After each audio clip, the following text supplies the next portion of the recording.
Culture is the soul of a nation. The spiritual factors, or culture, are as important to mankind as the physical factors, such as the races of the people and the land itself.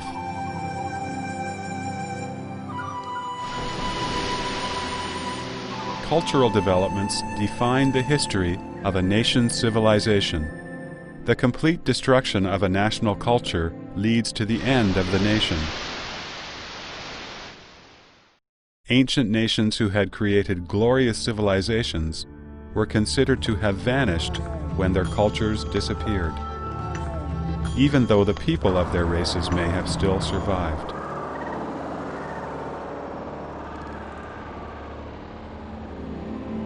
When the French anthropologist Champollion painstakingly studied the Rosetta Stone from ancient Egypt, when archaeologists discovered the mud and clay writing tablets of ancient Babylonia, when people could only imagine the Halabi culture of ancient India from historical remains, when scientists were wondering about the scientific achievements that may have surpassed the ancients and amazed contemporaries in the Muse Museum, which was burnt down by Caesar's expeditionary forces, when scholars were studying the culture of the lost city of Atlantis, which Plato described in his dialogues but is now buried at the bottom of the ocean, our thoughts turned to China.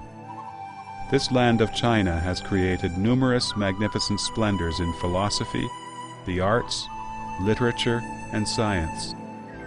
It is the only country in the world whose ancient civilization has been passed down continuously for over 5,000 years.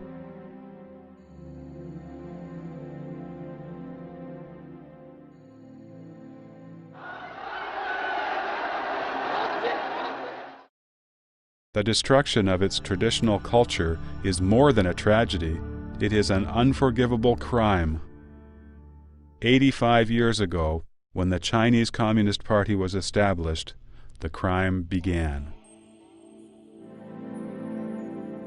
The Communist Party has an intrinsic hostility towards Chinese traditional culture. It struggles against the Chinese culture with a life and death hysteria, insatiable anger, and violence. After the CCP came to power, its struggle against traditional culture became more sophisticated and systematic. Mao Zedong once said, fittingly, that he follows neither the Tao nor heaven.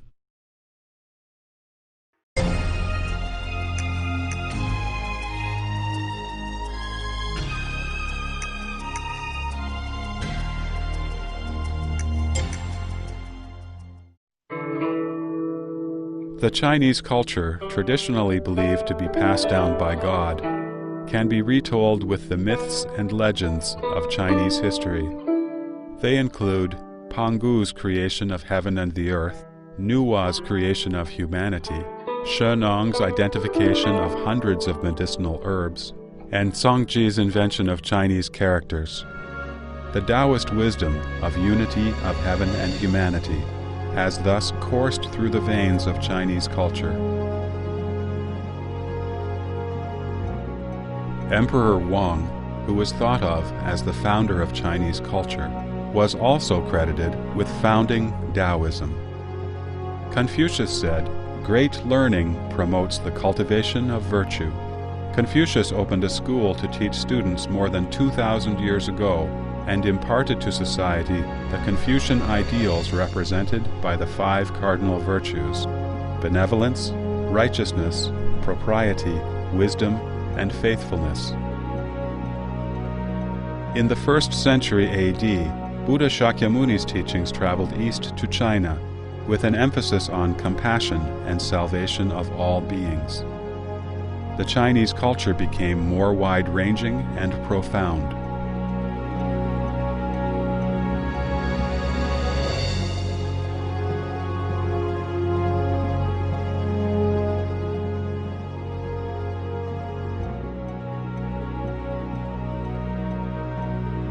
Buddhism and Taoism established Chinese people's macroscopic understanding of the universe, life, and the human body.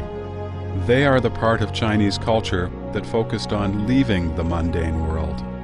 The influence of Buddhism and Taoism can be found to penetrate all aspects of people's lives. Chinese medicine, Qigong, Feng Shui, and divination are all rooted in Taoism. The well-known concepts of a heavenly kingdom and hell, the karmic rewards of good meeting with good and evil meeting with retribution, all of these came from Buddhism. Confucianism, on the other hand, is the part of traditional Chinese culture that focused on entering the mundane world. The profound influence of Taoism on Confucianism can be seen in such Confucian sayings as, "Aspire to the Tao, align with virtue, abide by benevolence, and immerse yourself in the arts," and, "If one hears the Tao in the morning, one can die without regret in the evening." Confucianism emphasized family-based ethics, in which filial piety, or the concept of loyalty to one's parents and family, played an extremely important role, teaching that all kindness starts with filial piety. Confucius advocated benevolence, righteousness, propriety, wisdom, and faithfulness, but also said, "Aren't filial piety and brotherly love the roots of benevolence?" Family-based ethics can be naturally extended to guide social morality. Filial piety can be extended to the people's loyalty to the monarch. Confucius said, "It is seldom that a person with filial piety and brotherly love will be inclined to offend those above. Brotherly love is the relationship among brothers, and it can be further extended to righteousness and justice among friends." Confucians teach that in a family, a father should be kind, a son filial, an older brother friendly, and a younger brother respectful. Here, fatherly kindness can be further extended to benevolence of the monarch toward his subordinates. As long as the traditions of a family can be maintained, social morality can naturally be sustained. As it is said, cultivate oneself, regulate one's family, rightly govern one's state, and make the whole kingdom tranquil and happy. The beliefs of Confucianism, Buddhism, and Taoism offered the Chinese people a very stable moral system. This ethical system provided a basis for sustainability, peace, and harmony in society. Take the 4 Chinese classics, the 4 most renowned novels in Chinese culture, as examples. The Journey to the West is a mythical tale about cultivation practice. A Dream of Red Mansions explains the concept of predestined relationship through a tragic love story.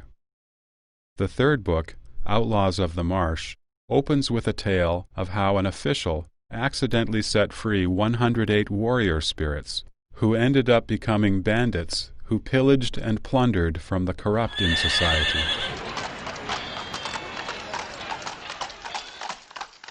The fourth book, Three Kingdoms, begins with a heavenly warning of a disaster and ends with the inescapable conclusion that everything is God's will. It states, "The world's affairs rush on like an endless stream. A heaven-told fate, infinite in reach, dooms all." The use of myths in these novels was not a coincidence, but a reflection of a basic philosophy of Chinese intellectuals toward nature and humanity. These novels have had a profound influence on the Chinese mind. When speaking of righteousness, people think of Guan Yu and of the Three Kingdoms, rather than the concept itself, how his righteousness to his friends transcended the clouds and reached heaven, how his unmovable loyalty to his superior and sworn brother, Liu Bei, gained him respect even from his enemies, how his bravery in battle prevailed in the most dire of situations, and in the end, as an ultimate result, he became a deity together with his son. When speaking of loyalty, Chinese people naturally think of Yue Fei, a Song dynasty general who served his country with unreserved integrity and loyalty. They also think of Zhuge Liang, Prime Minister of the Shu state during the Three Kingdoms period, who gave his all until his heart stopped beating. Traditional Chinese culture's eulogy of loyalty and righteousness has been fully elaborated in these authors' colorful stories. Taoism emphasizes truthfulness. Buddhism emphasizes compassion, and Confucianism values loyalty, tolerance, benevolence, and righteousness. While their forms differ, their purposes are the same. They all inspire people to return to kindness. These are the most valuable aspects of traditional Chinese culture, and they are based upon the beliefs of Confucianism, Buddhism, and Taoism. Many Chinese people may be illiterate, but they are familiar with these traditional plays and operas. Such cultural forms have been important ways for the people to learn traditional morals. In Chinese history, traditional culture reached its peak during the prosperous Tang Dynasty, coinciding with the height of the Chinese nation's power. Science was also advanced and enjoyed a unique reputation among all nations. Scholars from Europe, the Middle East, and Japan came to study in Chang'an, the capital of the Tang Dynasty. Countries bordering China took China as their suzerain state. Tens of thousands of countries came to pay tribute to China, even though they might have to be translated multiple times and clear successive customs. After the Qin dynasty, China was often occupied by minority groups.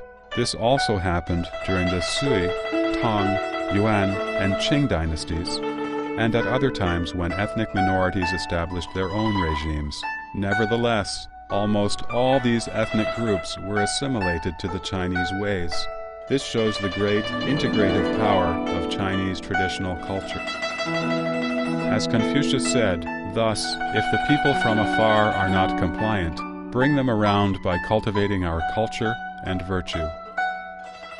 Then, the Communist Party came.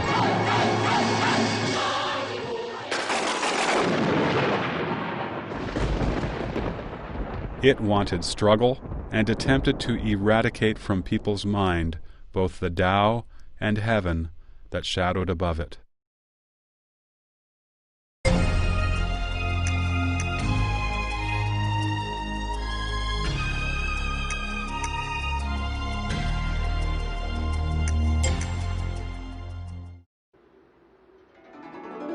Traditional culture respects the mandate of heaven.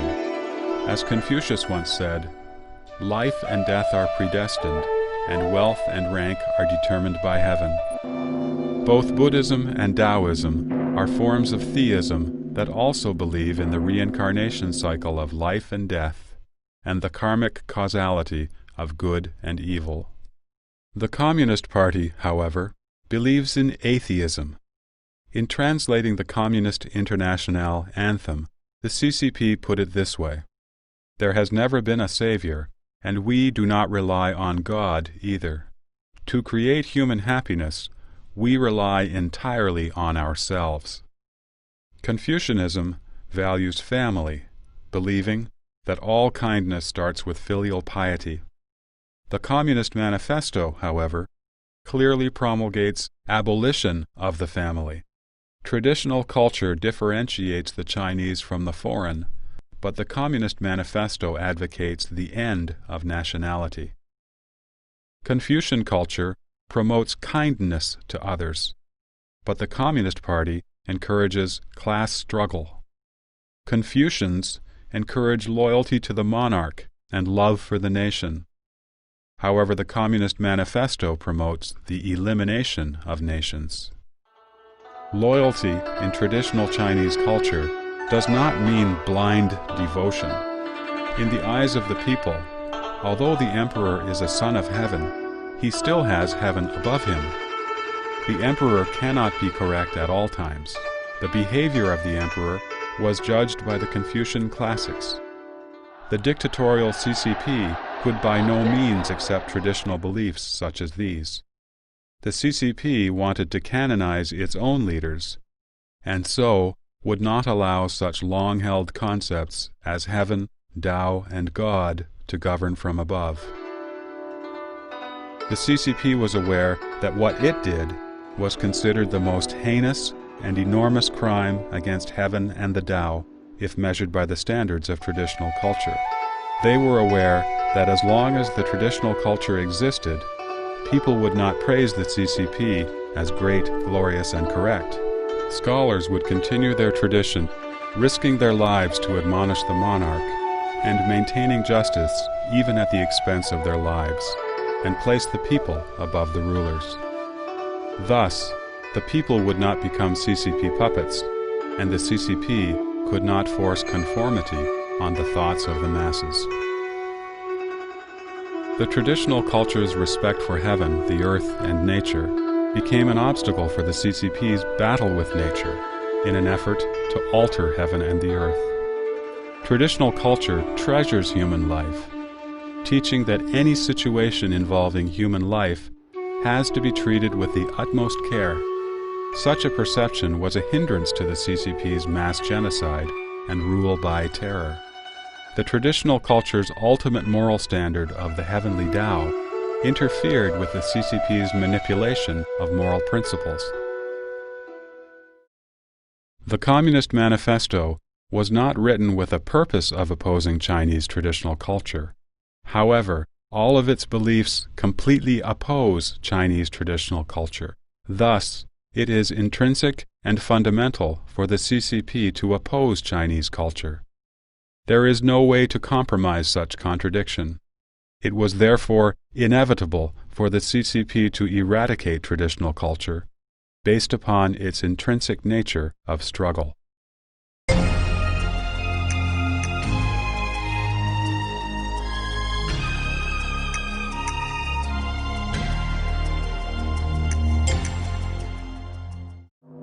Since traditional culture is rooted in Confucianism, Buddhism, and Taoism, the CCP's first step in destroying traditional culture was to extinguish the manifestation of the divine principles in the human world, eradicating the three religions corresponding to them. Soon after the CCP established a government, it began to destroy temples, burn scriptures, and forced the Buddhist monks and nuns to return to secular life. Neither was it any softer in destroying other religious places. By the 1960s, there were hardly any religious places left in China. The Cultural Revolution brought even greater religious and cultural catastrophe in the campaign to cast away the four olds: old ideas, old culture, old customs, and old habits. For example, the first Buddhist temple in China was the White Horse Temple, built in the early Eastern Han Dynasty outside Luoyang City in Henan Province. It is honored as the cradle of Buddhism in China and also as the founder's home. During the campaign to cast away the four olds, the White Horse Temple, of course, could not escape looting. The following passage comes from the book How Many Cultural Relics Were Committed to Flames? The book says, "There was a village near the temple. The party branch secretary led peasants to smash the temple in the name of revolution. The over 1,000-year-old clay statues of the 18 Arhats, built in the Liao dynasty, were destroyed. The Baiyu scripture that an eminent Indian monk brought to China 2,000 years ago was burned. A rare treasure, the jade horse, was smashed to pieces." Several years later, Cambodian king in exile, Norodom Sihanouk, made a special request to pay homage to the White Horse Temple. Zhou Enlai, the Chinese premier at the time, hurriedly ordered that the Baiyu scripture, stored in the imperial palace in Beijing, and that the statues of the 18 Arhats from the Temple of Azure Clouds from Xiangshan Park near Beijing all be transported immediately to the White Horse Temple. With these bogus replacements, a diplomatic difficulty was solved. The Cultural Revolution began in May 1966. It was, in fact, revolutionizing Chinese culture in a destructive way. Starting in August 1966, the raging fire of the campaign to cast away the four olds burned the entire land of China. Regarded as objects of feudalism, capitalism, and revisionism, the Buddhist temples, Taoist temples, Buddha statues, historical and scenic sites, calligraphy, paintings, and antiques became the main targets for destruction by the Red Guards. Take the Buddha statues, for example. There are 1,000 colored, glazed Buddha statues in relief on the top of Longevity Hill at the Summer Palace in Beijing. After the campaign to cast away the four olds, they were all damaged. None of them has a complete set of the 5 sensory organs any longer. The capital of the country was like this, and so was the rest of the country. The Luoguan Temple, where Lao Tzu gave his lecture and left his famous Tao De Jing 2,500 years ago, is situated in the Zhouzhi County of Shanxi Province. Centered on the platform where Lao Tzu lectured, within a radius of 3 miles, there are over 50 historical sites.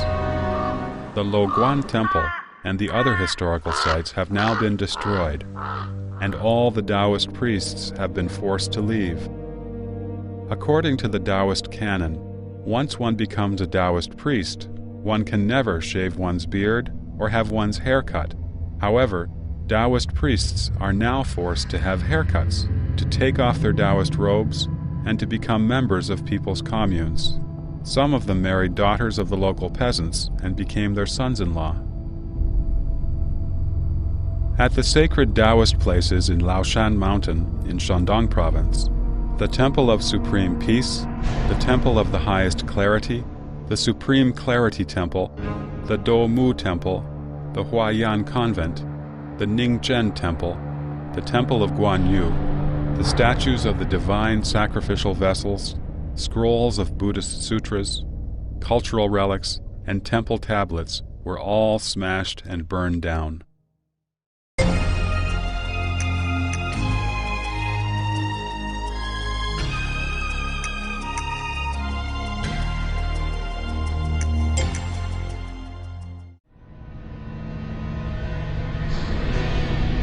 In the campaign to cast away the four olds, many one-of-a-kind books, calligraphies, and paintings that had been collected by intellectuals were committed to fire. Zhang Bojun had a family collection of over 10,000 books. The Red Guard leaders used them to make a fire to warm themselves. What was left was sent to paper mills and shredded to paper pulp.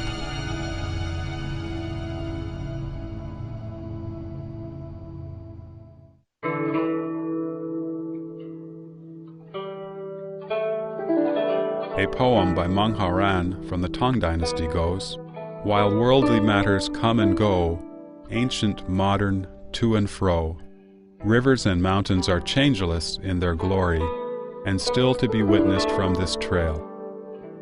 If today Chinese people were still to remember some of their history, they would probably feel differently when they recite this poem.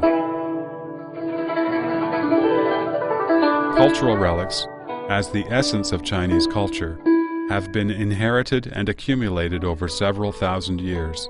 Once destroyed, they cannot be restored. Experiences like that of Zhang Bojun are countless all over China. Rarely any relics and historic sites could escape such catastrophe. When we sighed over the old summer palace being burned down by the Anglo-French Allied force, when we sighed over the monumental work of the Yongle Encyclopedia being destroyed by invaders' flames of war, how could we have anticipated that the destruction caused by the CCP would be so much more widespread, so much more long-lasting, and so much more thorough than that caused by any invaders?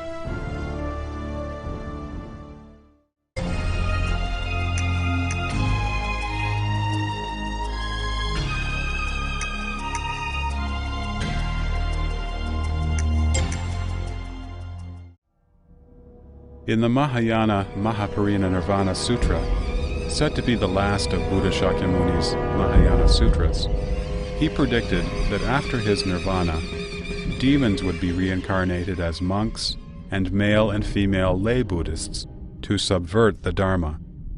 Of course, we cannot verify what Buddha Shakyamuni was referring to exactly. However, the CCP's destruction of Buddhism indeed started with forming a united front with some Buddhists. They even sent some underground Communist Party members to infiltrate the religion directly, to subvert it from within. In a criticism meeting during the Cultural Revolution, Someone questioned Zhao Puchu, vice president of the Chinese Buddhist Association at the time. "You are a Communist Party member, so why do you believe in Buddhism?"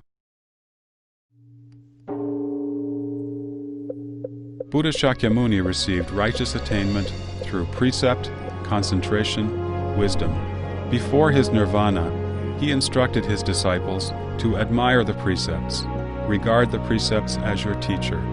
In the Buddhist scriptures, many kinds of retribution were described for breaking the precepts. In 1952, the CCP sent representatives to attend the inaugural meeting of the Chinese Buddhist Association. At the meeting, many Buddhists in the association proposed to abolish the Buddhist precepts. They claimed that these disciplines had caused the death of many young men and women. Some people even advocated people should be free to believe in any religion. There should also be freedom for the monks and nuns to get married, to drink alcohol, and to eat meat. Nobody should interfere with these. At that time, Master Xu Yun was at the meeting and saw that Buddhism was facing the danger of extinction in China. He stepped forward opposing the proposals and appealed for the preservation of the Buddhist precepts and dress. Master Xu Yun was then slandered and labeled as counter-revolutionary. He was detained in the abbot's room and denied food and drink. He was not allowed out of the room even to use the toilet. He was also ordered to hand over his gold, silver, and firearms. When Xu Yun answered that he had none, he was beaten so badly that his skull was fractured and bleeding, and his ribs broken. Xu Yun was 112 years old at the time. The military police pushed him from the bed to the ground. When they came back the next day and found Xu Yun still alive, they brutally beat him again. The so-called Chinese Buddhist Association was founded in 1952. The Chinese Taoist Association was founded in 1957. Both clearly declared in their founding statements that they would be under the leadership of the people's government. In reality, they would be under the leadership of the atheist CCP. Both associations indicated that their members would actively participate in daily work activities and implement government policies. They were transformed into completely secular organizations. Religions are a way for people to remove themselves from the secular world and cultivate themselves.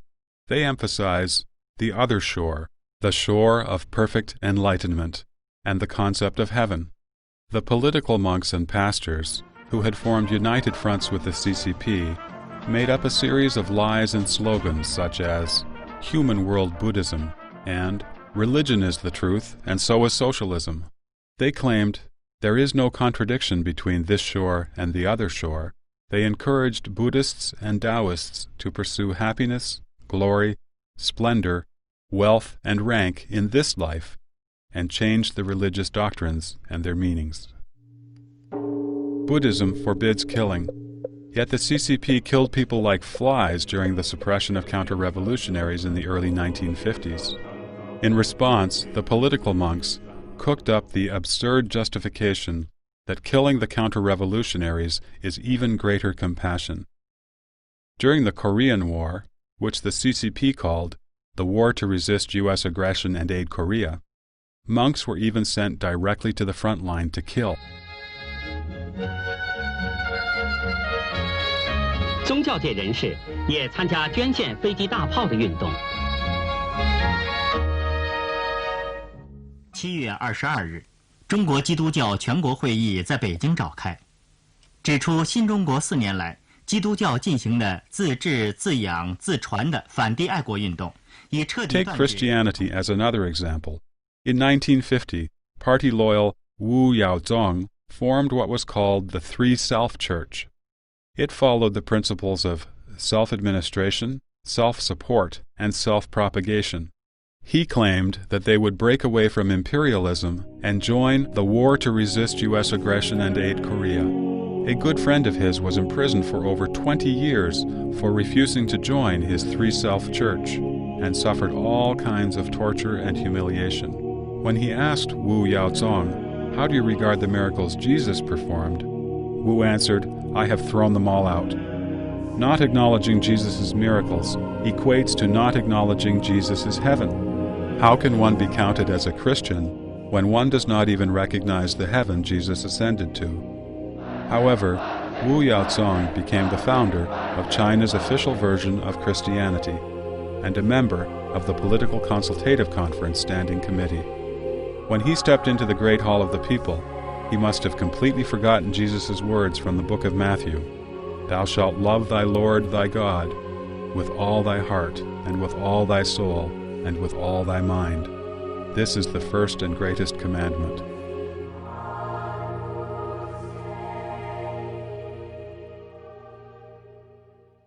The CCP confiscated temple property, forced monks and nuns to study Marxism and Leninism, brainwashed them, and even forced them to hard labor. What is even more absurd is that the CCP encouraged monks and nuns to get married so as to disintegrate Buddhism. For example, just before the March 8 Women's Day in 1951, the Women's Federation in Changsha City, Hunan Province, ordered all nuns in the province to make up their minds to get married in just a few days. In addition, young and healthy monks were forced to join the army and were sent to the battlefield to serve as cannon fodder. Various religious groups in China have disintegrated under the CCP's violent suppression. The genuine elites of Buddhism and Taoism have been suppressed. Among the remaining monks and Taoists, many returned to secular life, and many others were undisclosed Communist Party members who specialized in putting on monk's robes, Taoist robes, or a pastor's long gown to distort the Buddhist scriptures, the Taoist canon, and the Holy Bible, and to look for justification for the CCP's political movements in these doctrines.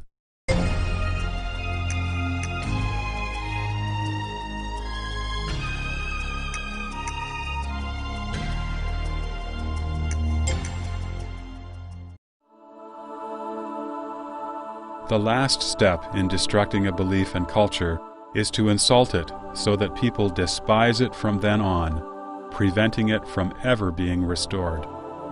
The CCP considered the traditions of the Hui Muslim group to be one of the four olds: old thought, culture, tradition, and habit. Therefore, it forced the Hui people to eat pork. Muslim peasants and mosques were required to raise pigs, and each household had to furnish 2 pigs to the country every year. The Red Guards even forced the second highest living Tibetan Buddha, the Panchen Lama, to eat human excrement. They ordered 3 monks from the Temple of Bliss, located in Harbin City, Heilongjiang Province, which is the biggest Buddhist temple built in modern times, to hold a poster board that said, "The hell with sutras, they are full of shit." In 1971, the CCP started a frantic movement to criticize Confucius. An author, who wrote under the pen name Liang Xiao, published an article in The Red Flag, the CCP's foremost magazine, entitled, "Who is Confucius?" The article described Confucius as a madman who wanted to turn history backward and a deceptive and shrewd demagogue. A series of cartoons and songs followed, demonizing Confucius. In this way, the dignity and sacredness of religion and culture were annihilated.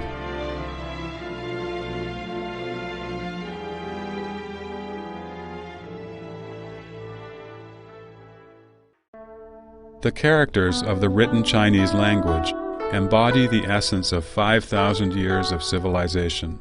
Each character's form and pronunciation, and the idioms and literary allusions composed of combinations of the characters, express profound cultural meanings. The CCP has not only simplified the Chinese characters, but also tried to replace them with Romanized pinyin, which would remove all cultural tradition from the Chinese characters and language. But the replacement plan failed, thus sparing further damage to the Chinese language. However, the intellectuals who inherited the same traditional culture were not so fortunate as to be spared destruction.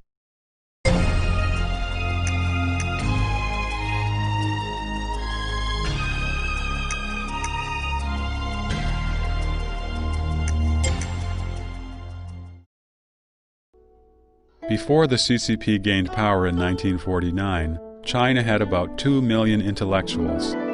Although some had studied in Western countries, they still inherited some Confucian ideas. The CCP certainly could not relax its control of them because, as members of the traditional scholar aristocracy class, their ways of thinking played important roles in shaping the thoughts of ordinary people. In September 1951, the CCP initiated a broad thought reform movement, starting in Beijing University among the intellectuals. The intellectuals were required to organize a movement to confess their history, including their thoughts, faithfully and honestly, in attempts to cleanse any counter-revolutionary elements. Mao Zedong never liked intellectuals. He said that they ought to be aware of the truth that actually many so-called intellectuals are, relatively speaking, quite ignorant, and that the workers and farmers sometimes know more than they do. Mao also said, compared with the workers and peasants, to the CCP, the intellectuals are dirty, and in the last analysis, the workers and peasants are the cleanest people, even though their hands are covered with dirt and their feet are smeared with cow dung. The CCP's persecution of intellectuals started with various forms of accusations, ranging from the 1951 criticism of wushun, or running schools with begged money, to Mao Zedong's personal attack in 1955 on writer Hu Feng, a scholar and literary critic, as a counter-revolutionary. In the beginning, the intellectuals were not categorized as a reactionary class, but by 1957, after several major religious groups had surrendered through the Unified Front movement, the CCP could focus its energy on the intellectuals now. The anti-rightist movement, then, was launched.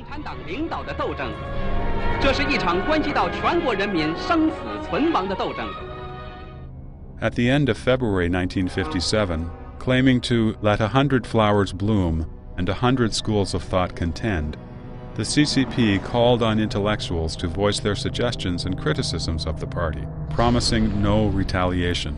These intellectuals had been dissatisfied with the CCP for a long time for its ruling in every field, even though it was a layman in those fields, and its killing of innocent people during the movement to suppress counter-revolutionaries in 1950 to 1953, and the movement to eliminate counter-revolutionaries in 1955 to 1957. They thought that the CCP had finally become open-minded, so they began to speak their true feelings, and their criticism grew more and more intense.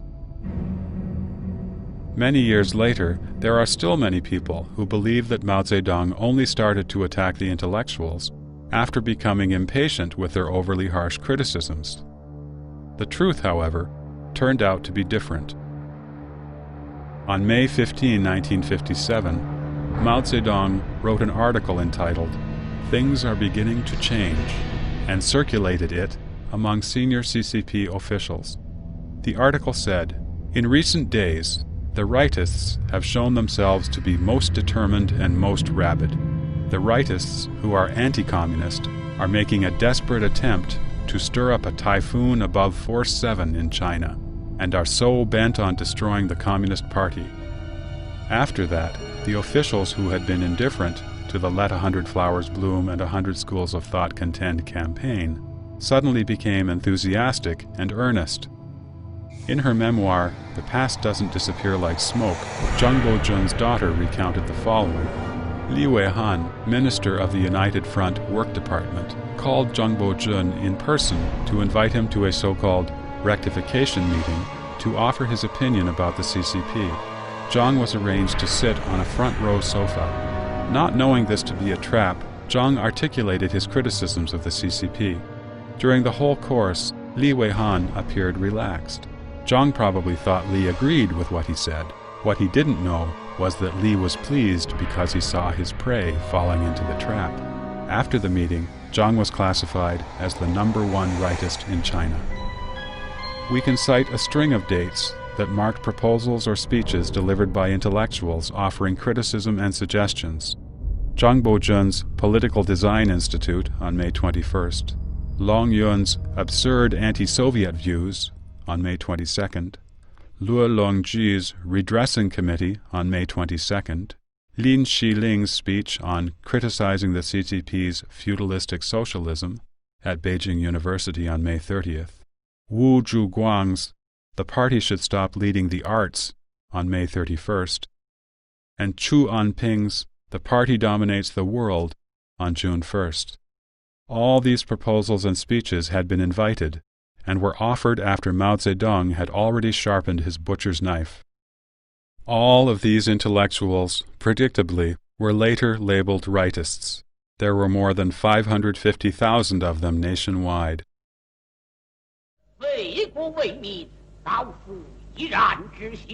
Chinese tradition has it that scholars can be killed but cannot be humiliated.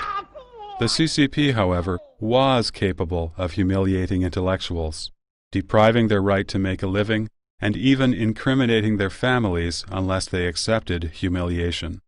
Many intellectuals did surrender. During the course, some of them turned in others to save themselves, which broke many people's hearts. Those who did not submit to humiliation were killed, serving as examples to terrorize the others. Thus, the intellectuals, the traditional scholarly class, the exemplars of social morality, were obliterated. Mao Zedong said, "What can Emperor Qin Shi Huang brag about? He only killed 460 Confucian scholars, but we killed 46,000 intellectuals. In our suppression of counter-revolutionaries, didn't we kill some counter-revolutionary intellectuals as well?" I argued with the pro-democratic people, who accused us of acting like Emperor Qin Shi Huang.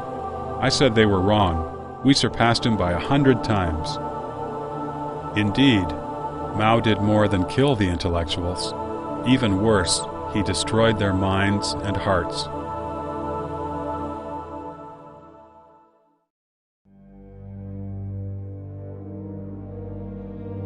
While the CCP was destroying the traditional semi-divine culture of China, it quietly established its own party culture through continuous political movements.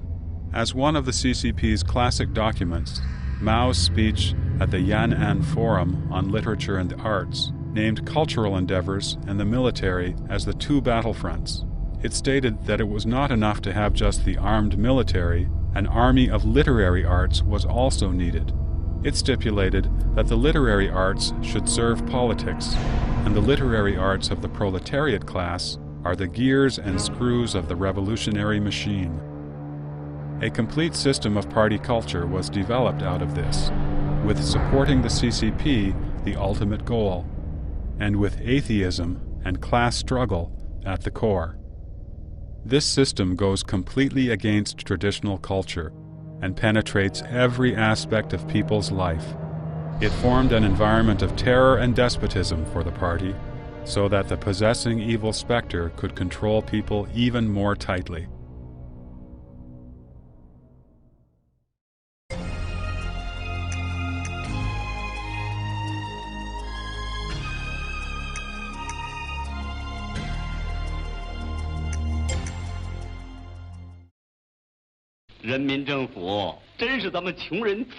One of the important roles of the party culture is to eulogize the CCP dictatorship and its values of atheism and class struggle. People who experienced the Cultural Revolution might still remember vividly the model play of modern operas, the songs with Mao's words and lyrics, and the loyalty dance. Many still recall the words from the dialogues from the propaganda films Tunnel Warfare, War of the Mines, and Taking Tiger Mountain by Strategy.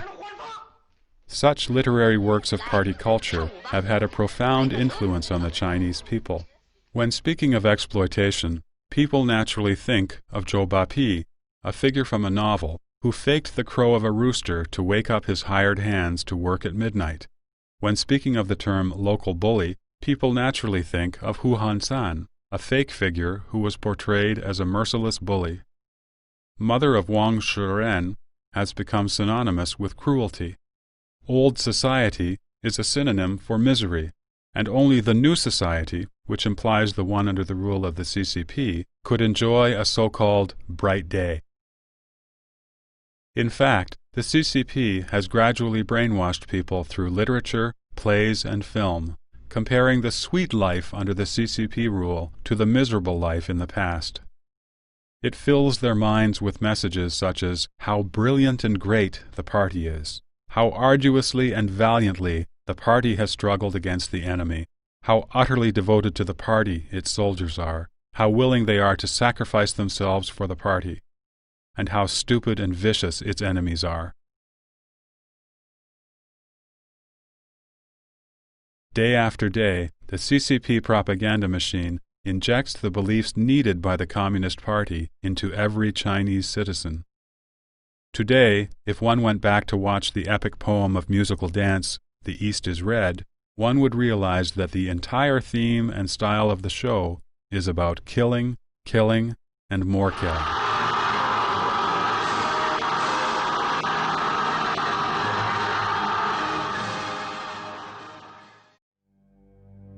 One step beyond the truth is fallacy. The CCP party culture also abuses traditional morality to a certain extent. For instance, traditional culture values faith, and so does the Communist Party. However, what the party promotes is faithfulness and honesty to the party. Traditional culture emphasizes filial piety. The CCP may put people in jail if they do not provide for their parents. However, it is not because they violated the traditional responsibilities of filial piety, but because the parents would otherwise become a burden to the government and party. When it fits the party's needs, children are required to draw clear boundaries separating themselves from their parents. Traditional culture stresses loyalty and follows the precept that people are of supreme importance, the nation comes next, and last comes the ruler. However, the loyalty preferred by the CCP is blind devotion, so completely blind that people are required to believe in the CCP unconditionally and obey it unquestioningly. In traditional culture, music is taken as a way to constrain human desires. In the Book of Music, Volume 24 of the Records of the Historian, Sima Qian said, "The nature of man is peaceful.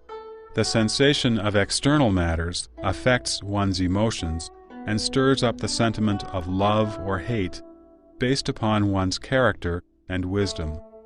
If these sentiments are not constrained, one will be seduced by endless external temptations and assimilated by one's internal sentiments to commit many bad deeds." Thus, said Sima Qian, the emperors of the past used rituals and music to constrain people. The songs should be cheerful but not obscene, sad but not overly distressing. They should express feelings and desires, yet have control over these sentiments. Confucius said in the Analects, "The 300 verses of the Odes may be summed up in a single sentence: think no evil." Such a beautiful thing as music, however, was used by the CCP as a method to brainwash the people.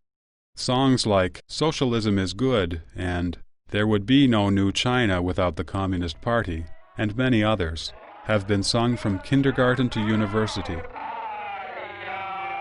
In singing these songs, people have unconsciously accepted the meanings of the lyrics.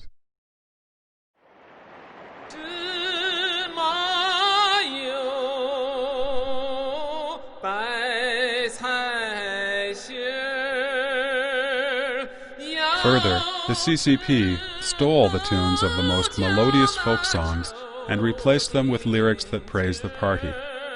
This has served both to destroy traditional culture and to promote the party.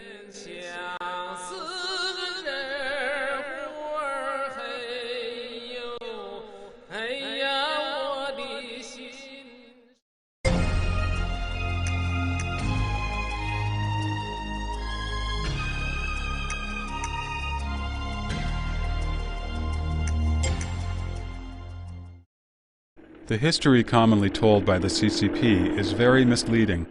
It not only promotes the CCP, but also distorts history. For example, the CCP called the civil war that overthrew the nationalist government the Liberation War. It referred to the post-1949 period as the period following the founding of the nation, when in reality, China existed long before that. The CCP simply established a new political regime. The 3-year-long Great Famine was called 3 years of natural disaster, when in fact it was not at all a natural disaster, but rather a completely man-made calamity. However, upon hearing these words used in everyday life and being imperceptibly influenced by them, people unconsciously accepted the ideologies that the CCP intended to instill in them. The CCP also abused religious vocabulary and distorted the meanings of those terms. For instance, enlightenment in religion refers to a cultivator's enlightenment to the true meaning of life and to return to his true self. However, the CCP changed it to mean the extent of understanding of the party and its rules and policies. At the same time, the CCP has created its own system of speech and discourse. Party conferences have always begun successfully and ended satisfactorily. Meetings with foreign officials are always conducted in a so-called cordial and friendly atmosphere. Party resolutions are always firmly supported and thereafter are followed and implemented by the people. The use of the abusive language in mass criticism, flattering words to sing the praises of the party, and the banal official formalities such as those contained in the party's 8-part essay lead people to speak unconsciously with thinking patterns that promote the concept of class struggle and extol the party.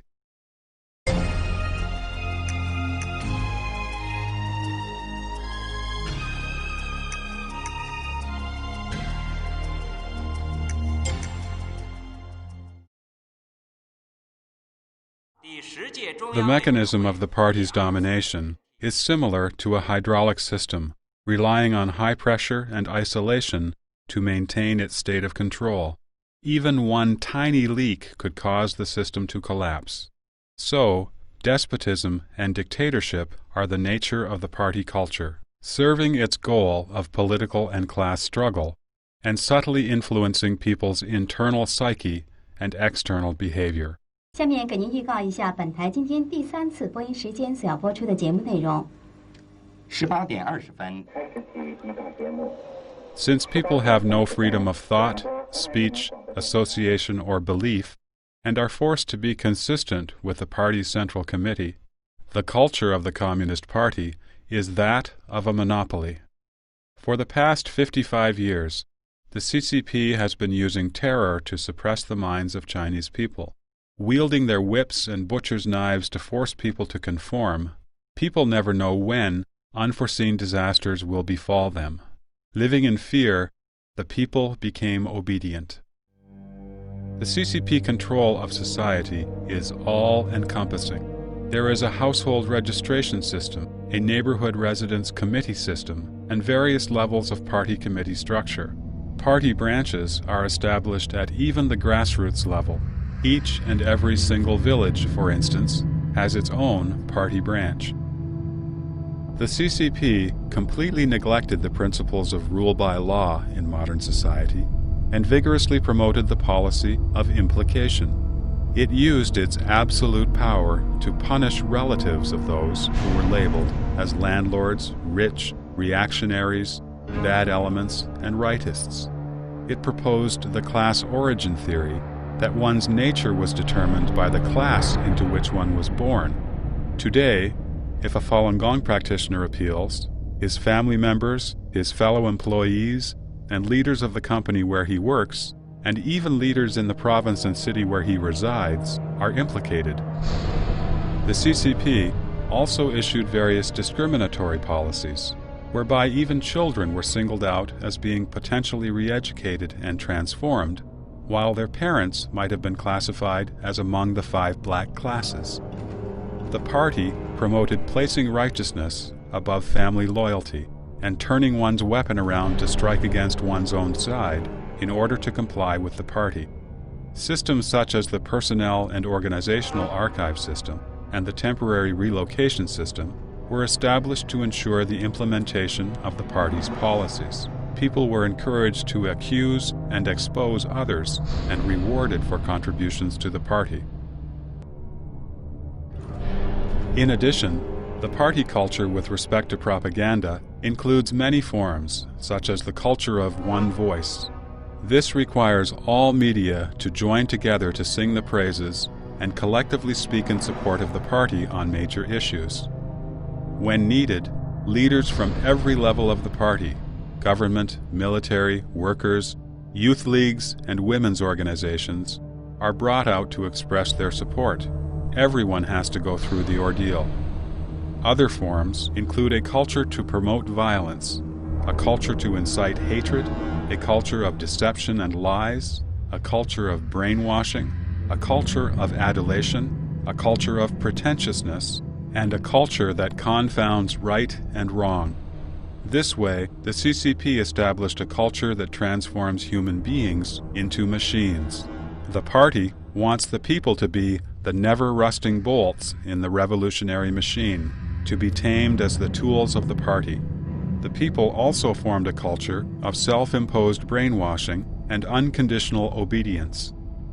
These were reinforced by slogans such as, "Fight ruthlessly to eradicate any selfish thoughts that flash through your mind," and "Erupt a revolution in the depths of your soul." Another, "Maintain maximum alignment with the party's central committee. Unify the minds, unify the footsteps, unify the orders, and unify the commands." The evil factors of human nature, such as selfishness, jealousy, harming others, or even adding insult to injury, were further amplified by the party. There are many more examples like these. Everyone from mainland China can find various elements of party culture in his own personal experience. The CCP thus formed a social and cultural environment suitable for the survival of its possessing evil specter.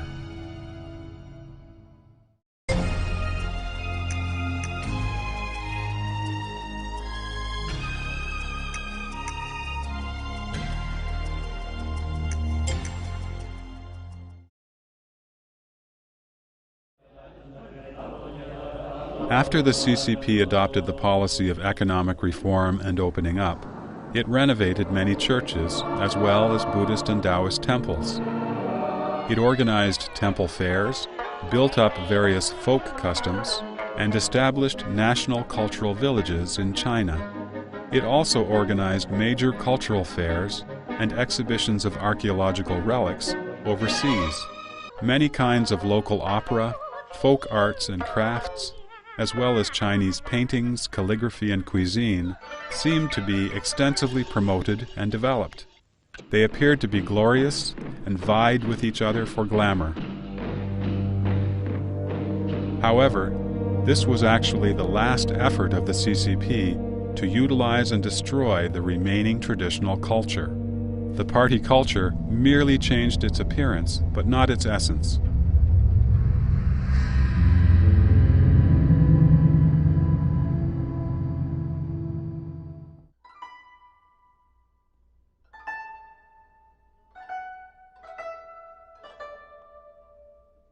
Chinese culture has a divine meaning in it.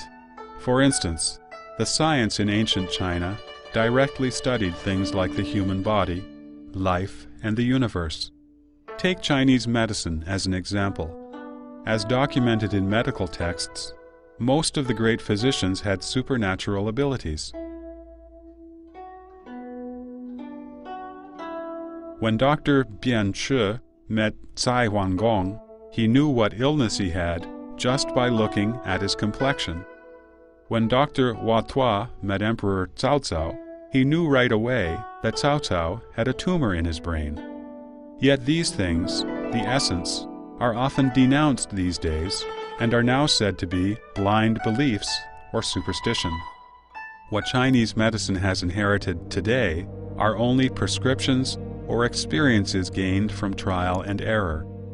Chinese medical physicians have to learn Western medicine in their classes on fundamentals.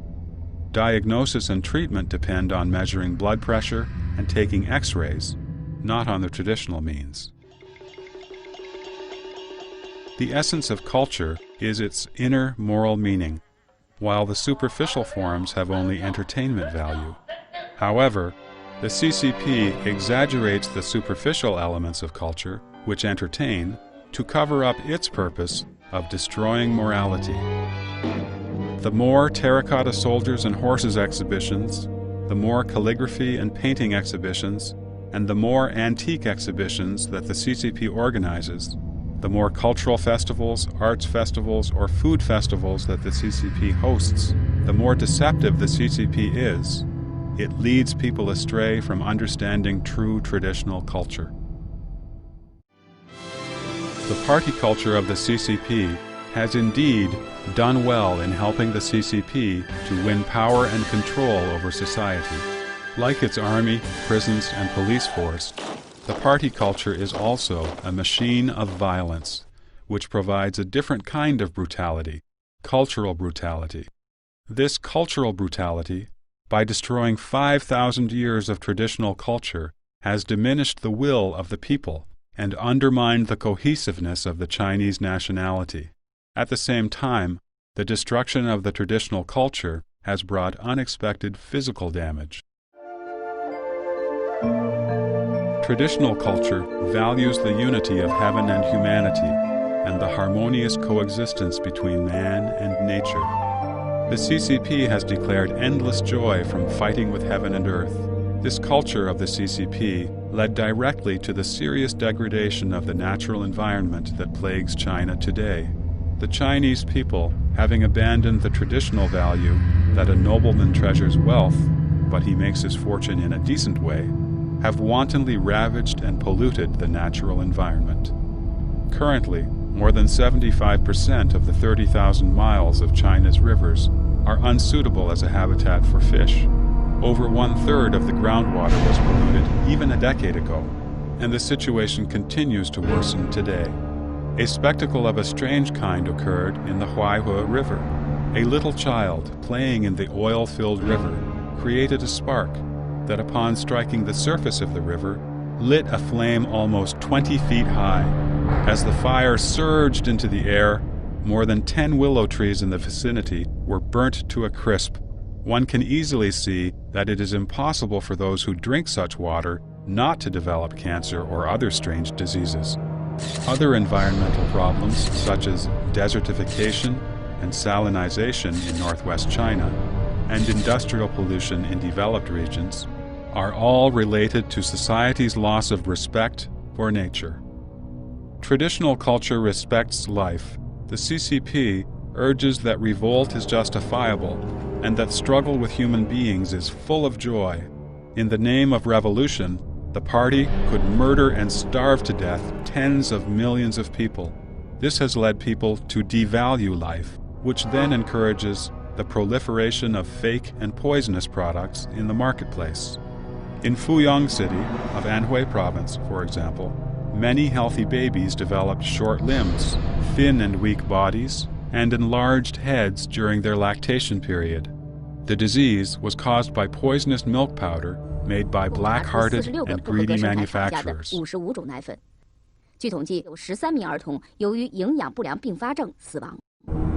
For food, some people feed crabs, snakes, and turtles with hormones and antibiotics. They mix industrial alcohol with drinking wine. They polish rice using industrial oil and whiten bread flour with industrial brightening agents. For 8 years, a manufacturer in Henan Province produced thousands of tons of cooking oil every month using materials containing carcinogens, such as waste oil, oil extracted from leftover meals, or industrial byproducts that contained residual oils. Producing poisonous foods is not a local or limited phenomenon, but is common all over China. This has everything to do with the single-minded pursuit of material gain that comes in the wake of the destruction of culture and the consequent degeneration of human morality.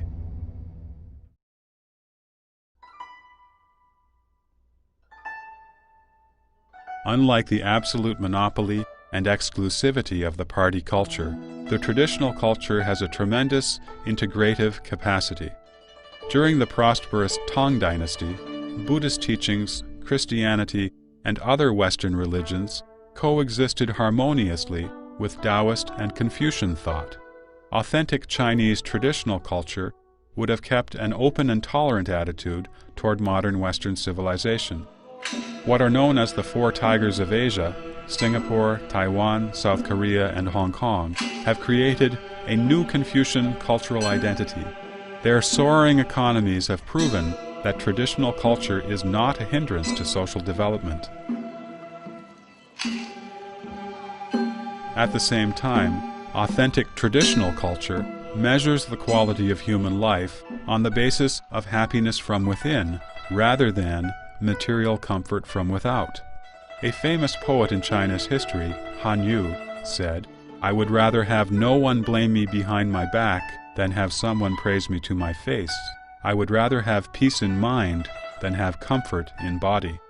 Dao Yuanming, another great poet, lived in poverty, but he kept a joyful spirit and, in his own words, enjoyed picking asters beneath the eastern fence and gazing upon the southern mountain in the distance.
Culture offers no answers for questions such as how to expand industrial production or what social systems to adopt. Rather, it plays an important role in providing moral guidance and restraint. The true restoration of traditional culture will require the recovery of humility toward heaven and toward the earth and nature, of respect for life and awe before God. It will allow humanity to live harmoniously with heaven and earth, and to enjoy a heaven-given old age.